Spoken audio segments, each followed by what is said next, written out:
Hey, it is Mermaid Mary here, and I am down in the beautiful Hawke's Bay. The one thing that has not worked out for me is the weather, but that's okay because I am here at Supernatural Wine Co. And anyone who listens to the show knows that I have talked about these guys not once but twice, and they are one of the wineries that I absolutely had to talk to when I was down here. Guys, thank you so much for having me. You're very welcome. So excited to finally be here.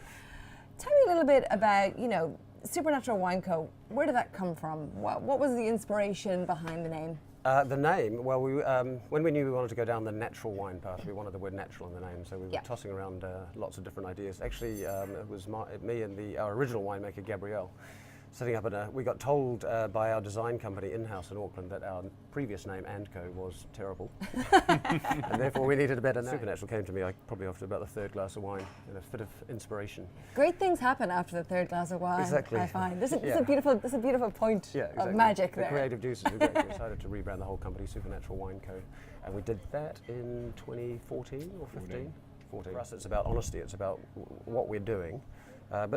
But I mean, basically, we're trying to do as little as possible to the wines. So we just want them to be as low intervention as possible. But we're not going to fully eschew modern technology because, of course. Well, and it's the really important part to me as the grower and winemaker is that expression. We certainly don't do nothing in the vineyard. The vineyard is more work than a conventional block, probably. Yeah. But absolutely. Yeah. But once we harvest the fruit, we think that's 95% of our job is done by then.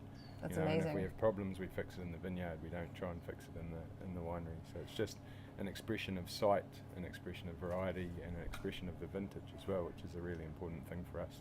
So none of our wines will taste the same year to year. That is so cool because it's not a recipe, right? No, it's not like baking where you go, I do this and I do this and I get that. Yeah. And that is the really cool thing about the wines that you do. It's and it's so exciting, like that idea of letting nature provide you with what nature's going to provide you in any given. How many wines do you guys do in total? Depends on the year. Right. Okay. So we really do let the vineyard dictate which wines we make. Which is amazing. We have up to 6 different expressions of Sauvignon Blanc that we do depending on the year. Yeah. And 2 different expressions of Pinot Gris. Okay. So the one that we're trying at the moment is the Pet Nat. Yes. Now, Pet Nat, I feel like every time hashtag Pet Nat is all over social media around wine, but overseas there's not a lot of it here yet. Do you think, is it coming? I mean, you guys are obviously a little bit ahead of the trend. Do you think other people are going to keep doing it? What is it about Pet Nat that's sending people into a hashtag frenzy? I just think it's a really fun wine to drink. Yeah. It's not so fun to make. Hayden says it's the most stressful thing he's ever done.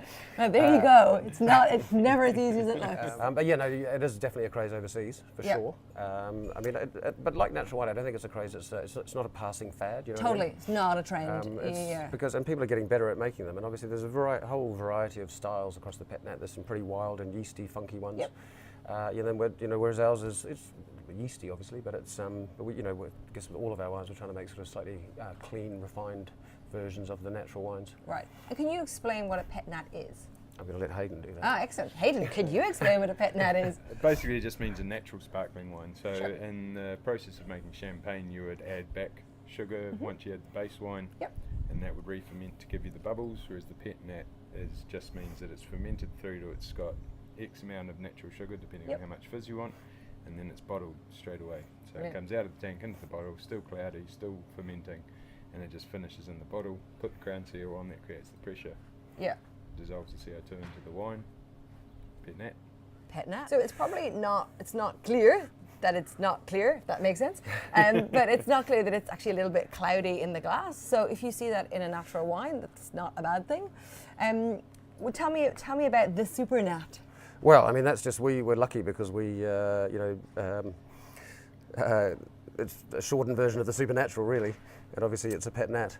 It all just came together beautifully there, didn't it? We're very lucky, and as I say, we've got this collection of images on our Supernatural label, and so we're lucky with the stock of images there. So our plan is that we want to use a different image from the Supernatural bottle each year. Fantastic. So 2017 was the year of the skull for us, and 2018 maybe the year of the pufferfish, or the poison chalice, or the Ace of Spades. It's already Game of Thrones, isn't Yeah, it? well, exactly. I think, So on trend right yeah, now. I know. You know, that's funny because we put the brand together quite a few years ago now, but it really hasn't, faded as a brand. It's Yeah. actually, and it still has a lot of potential. So we're calling Pacific Potion our organic project. Yeah.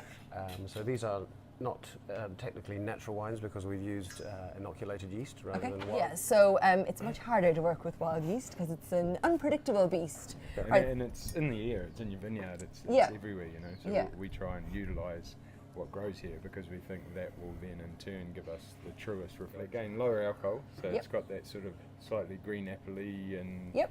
a little bit of pineapple and a little bit of stone fruit and things as well. And it smells to me very much like Hawke's Bay Sauvignon Blanc. You Okay. know, it's not that super gooseberry cat's pea Yeah. sort of thing. Yeah. It is on that sort of more tropical end of that spectrum. So that is the Pacific Potion. That is this one. 17 Sauvignon Blanc. That is a 17 Sauvignon These, Blanc. our wonderful designers in-house, we gave them the brief, and they so these lines here are Pacific weaving patterns, and then there's a holographic foil which is a little bit power shelly, so Yeah. it's giving that kind of seafood element also, but also Amazing. kind of an astrological element. So this is the Pinot Gris. Yep, 17 as well, Pacific Potion Pinot Gris. So 2017 was a really difficult vintage across the country, really, Yeah, but yeah, especially here absolutely. in Hawke's Bay. And we You decided guys got that smashed, didn't you, Yeah, we by got- that weather? our annual rainfall is normally about 850 mils a year, and we got over 400 in February and March. So what are we getting in here, Greg? What are we smelling? Oh, I get a lot of sort of nectarines and white peaches. Oh, and, I definitely got yeah. white peach. Yeah, it's a lot beautiful. of stone fruit. really ripe pears for me. Okay. You know, that sort of Yeah, so slightly slightly stewed, gritty Mm. sort of pear note. Pinot Gris is getting so popular these days. It really It's is. ridiculous. And this is just off dry, so there's about 8 grams residual sugar. So only 11% alcohol. Beautiful. So this is the 2017 Pinot Gris. Again, the Pacific Potion, which is this one, which is the same as the Sauvignon Blanc that we just had. Supernatural is our flagship Sauvignon Blanc. It's what the company was built on to start with, the first one that was Yeah, made. this is the first one I tried, and it was just blown away by it. It's so good. I think that would have been, was that 2015? Would have been. So this yeah. is the new release. Oh, so this is new? Just released Oh. 2016. I Yeah. love this time of year. All right, so what, Hayden, what are we smelling? So yeah, lemon curd and that creamy sort of It's notes. like that lemon pie, sort Yeah, of the meringues or sweetness of a something. lemon Yeah. tart or something. I get I get those sort of warmer tropical fruits like sort of ripe papaya Yeah. as well, which And flavours. The texture's the most noticeable thing for me. I think it is so rich and weighty in the mouth. It's just mouth coating. We've got 2 green glows for you. 2 green glows. Yeah, so when you tasted last year, would have had the 14. I'm not sure if people are going to appreciate the colour, so I'm just going to go do one of these. Because look at that. It's just amazing. Absolutely love it. So this is definitely Sauvignon Blanc, but not as you know. And I think the 15 is it's the best one that we've. I think it's the best wine we've ever made. Wow, amazing. That's amazing. Skin contact just really elevates the smokiness and the Yeah. minerality, and you can smell In a it. way, I kind of, and it's so silly just because I want people to try different things. I almost wish it wasn't called a Sauvignon Blanc, even though it is, because, you know, it's not, like you say, it's Sauvignon Blanc, but not as we know it. Yeah. But it's still amazing. You Yeah. know, it can be different and still be good. Yeah. And And you put this with some fresh seafood or something Oh. like that. And So, it's do just you like oysters? absolutely I stunning. love oysters. So if you have a raw oyster in your mouth and then a mouthful of this, it is just like the perfect combination. It's incredible. Amazing. Because it's got that sort of nice, slightly briny finish, you know. I was going to say the saltiness. Yeah. Yeah, absolutely. All right. Perfect. What have we got? It was the 2016 Spooklight skin fermented Pinot Gris. So grown on the steepest part of the vineyard here.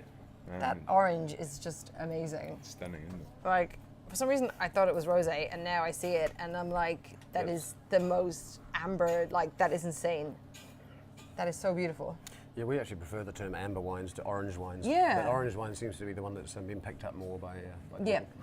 yeah. Again, it's hard to kind of. I'm gonna do another one of these, shall we? It's probably not the greatest that you can see, but the color is amazing. Pinot Gris. Talk me through this one.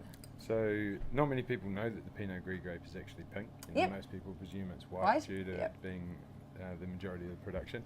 Yep. But it has got a pink here. It's not red like a Merlot or anything like that, but it is pink. So when you ferment it on the skins, you extract some of that colour Amazing. from the skins. And so this is hand-picked, as I say, off the steepest part of the vineyard here. Oh, it's super dry. It's absolutely bone dry. What flavors are you getting in here, Greg? You like Campari? You know, I don't like Campari. And there is a taste, so I'm like, what's that? What is that? It's bitter orange. Unmistakable flavour that I don't know if I like sort of thing. That is Campari. As your host knows, I quite like Negronis. So I get a lot of Negroni action out of this wine. I totally see where you're coming from for that. It's got a spirity sort of nature to it. See the bottle for this one, because it's beautiful in bottle. Like, it does look pink from far away, and then you get, because it's... It looks much darker in the bottle. Yeah, it's it much really lighter in the does. glass, yeah. So And this is actually, it's a Spook shade light. darker than 15, yeah. So spook light is an unexplained orange light phenomenon in the Ozark Mountains in rural Missouri / Alabama. I feel like you've gone to an awful lot of trouble in just getting the perfect expression of, you know, naming your wines. I mean, amazing. Well, to be honest, all of our numbers, our case numbers are divisible by 666, or multiples of 666. So another one that if you see, you need to grab because it won't be around for long. Guys, thank you so much for taking me through all of these wines. It's been an absolute pleasure and a privilege to be here. Like I mentioned, when I said I was coming to Hawke's Bay, you were one of the guys I absolutely had to talk to. I'm really excited about what you're doing, and can't wait to see more of it. In the meantime, cheers. Cheers. Yeah, cheers.